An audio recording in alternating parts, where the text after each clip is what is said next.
Ano nga ba ang mangyayari kapag natapos na ang duration ng ultimate ni Johnson?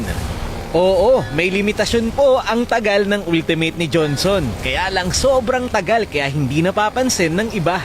Bagong world record to kapag nagkataon.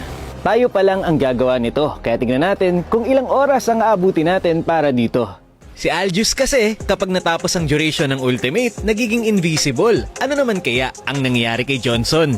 So para magawa ito, kailangan sobrang focus para hindi mabangga.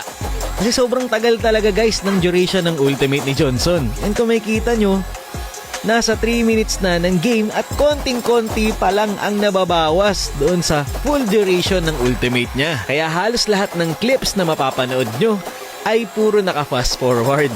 Kasi nga ang tagal ko talagang ginawa ito. Pero ang malala dyan, nung nasa 46 minutes na at malapit nang maging kalahati ang nababawas sa duration ng ultimate ni Johnson, nabangga pa ako. Lala! Ulit na naman, boss! Feeling ko kasi aabot ng 2 oras para matapos mo ang buong duration ng ultimate ni Johnson. Pero dahil sobrang pursigido ako na magawa ito, para sa kaalaman ng lahat ng buong mundo, uulitin natin. Sa totoo lang, hindi naman sobrang hirap nito. Kaya lang nakakatamad talaga. Imagine, 2 oras kang paikot-ikot lang sa mapa. Okay lang sana kung nagdadrive ka tapos may mapupuntahan ka.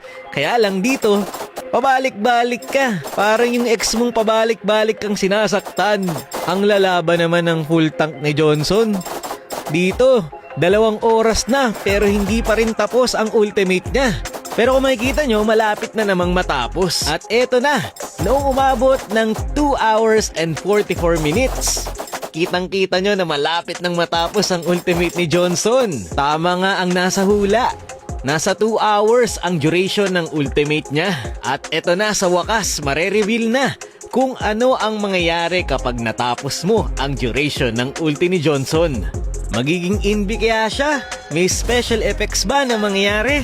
Ano kaya? Sa pagkakaalam ko, first time pa lang itong magagawa.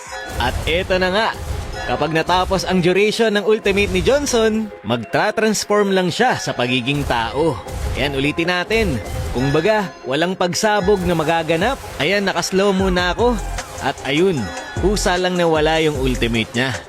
Sa mga hindi po nakakaalam, kapag po nabangga si Johnson, saka pa lang magi-start ang cooldown ng kanyang ultimate.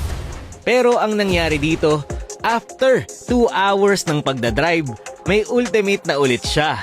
Hindi po ako naka-no cooldown dyan. Sadyang ganun lang talaga kapag natapos mo ang duration ng ultimate niya.